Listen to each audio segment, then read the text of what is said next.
بسم اللہ الرحمن الرحیم۔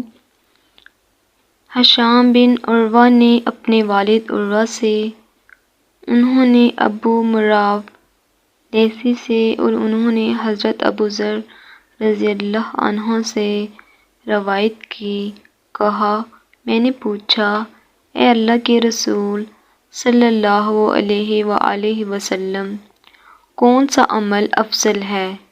آپ صلی اللہ علیہ وآلہ وسلم نے فرمایا اللہ عز و جل پر ایمان لانا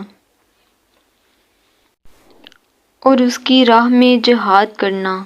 کہا میں نے پھر پوچھا کون سی گردن؟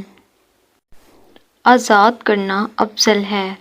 آپ صلی اللہ علیہ وآلہ وسلم نے فرمایا جو اس کے مالکوں کی نظر میں زیادہ نفیس اور زیادہ قیمتی ہو۔ کہا میں نے پوچھا اگر میں یہ کام نہ کر سکوں تو؟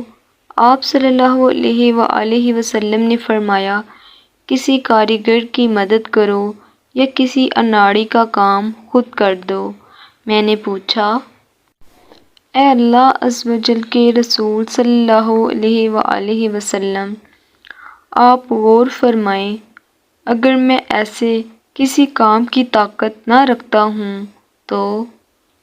آپ صلی اللہ علیہ وآلہ وسلم نے فرمایا لوگوں سے اپنا شر روک لو، انہیں تکلیف نہ پہنچاؤ، یہ تمہاری طرف سے خود تمہارے لیے صدقہ ہے۔